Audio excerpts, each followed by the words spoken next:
Hi, this is Ellie with Full Moonlight Tarot 20, and today I would like to do a soul connections reading with the soul connections when two hearts meet love oracle card.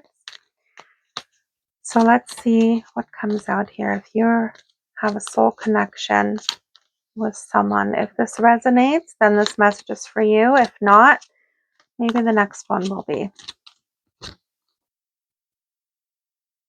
Heart. You begin to feel your heart beat faster when you are close.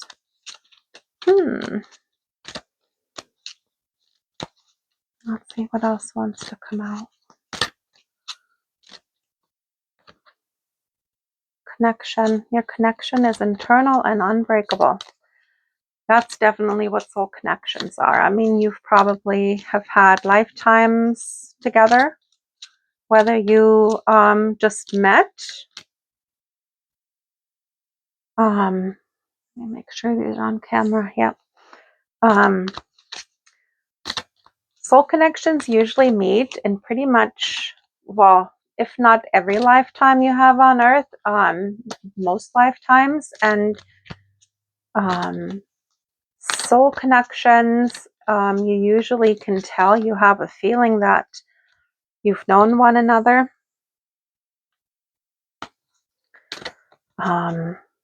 Yeah, look at that rekindle card. Exactly. Every relationship has magical moments that can be rekindled. Oh, and here it is. Past lives, right as I'm talking about it. Past lives. You've had numerous past lives together. We reunite with our loved ones over and over again through many different lifetimes. Now, sometimes with the illusion card, avoid the trap of mistaking a fantasy for a true soul connection. Sometimes we have karmic connections that feel very, very intense. And these karmic connections are, they might not be connections that you have in each lifetime with the same soul, but this is someone. Karmic connections are meant to really teach us lessons. So you might actually have karma with someone from a past life, someone that you were in a relationship with from a past life, that either you hurt them in that life or they hurt you, and now they have to make it up to you, or you have to make it up to them. If this is, if you're, especially if you're burning through, if you're meant to burn through ancestral karma in this lifetime, what happens is a karmic partner will come in who embodies all that karma.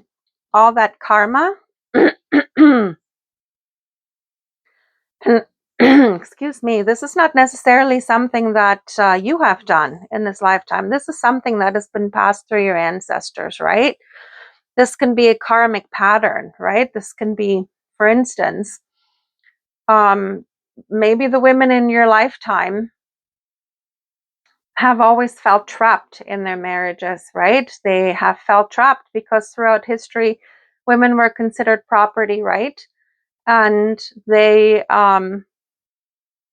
your ancestors are behind you, and they want you to break that pattern, because what happens is, until a curse breaker comes in a lifetime, the curse is just going to keep being handed from generation to generation, right?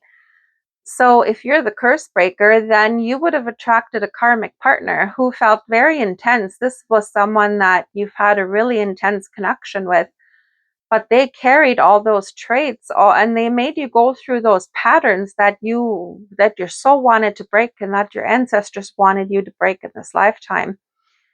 And in order for you to do that, you had to rise above that. You had to walk away from that. You had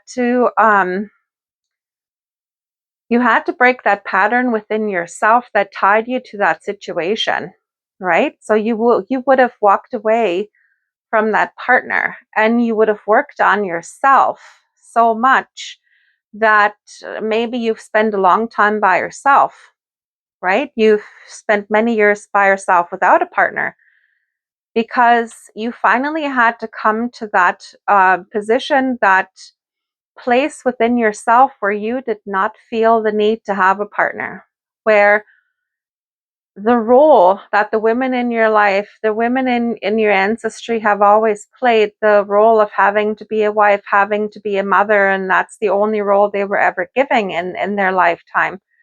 You let that go. You broke that pattern, because now the only person that you're there for is yourself. So now that you've broken that pattern, you would not be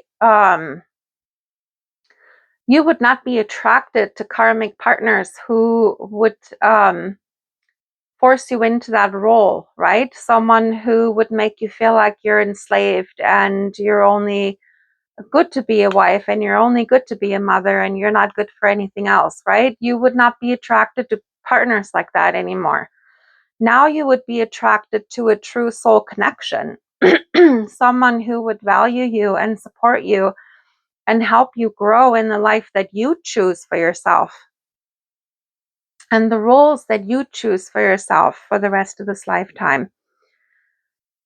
So it looks to me like you've either already met somebody, a soul connection, or this person is about to come in. Your soul is preparing to reconnect, trust in the process. So I feel like there's someone just about to come in for you. This can be someone that you have already met, but maybe the two of you were still working on yourselves and it hasn't quite come to the point where you two are ready to come together in a relationship.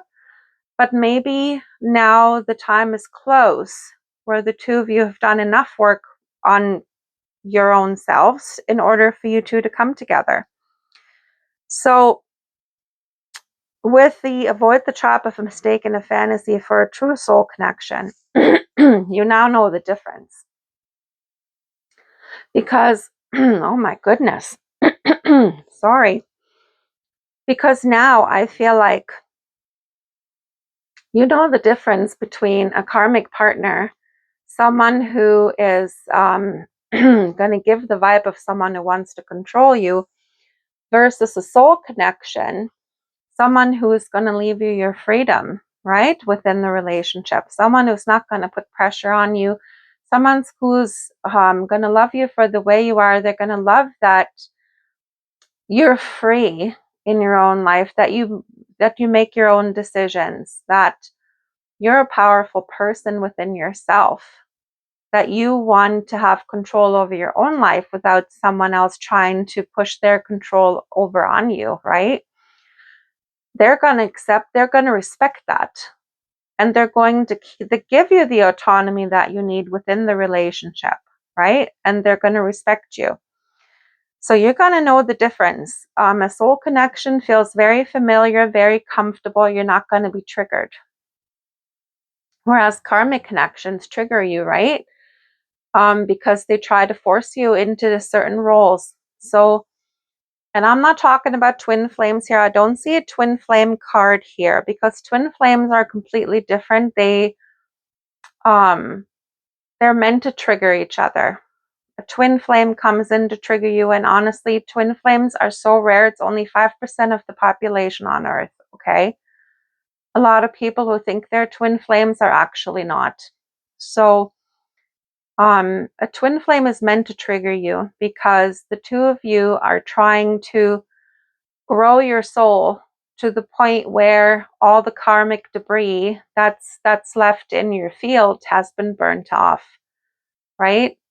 All the different patterns, things from past lifetimes, and twin flames come in with a lot of karmic debris and stuff that they have to work through.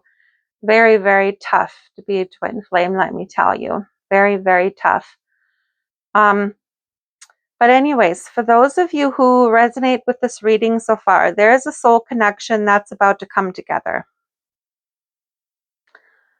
Every relationship has magical moments that can be rekindled. Yeah, that kind of tells me that you two might have already met in the past and that you're not together at this time, but that it's imminent. So yeah, this is actually really beautiful. You've had many past lives together. Yeah, Spirit's about to bring you back together. So be prepared. That's what I got for you today, guys. Love and light. We'll talk again soon.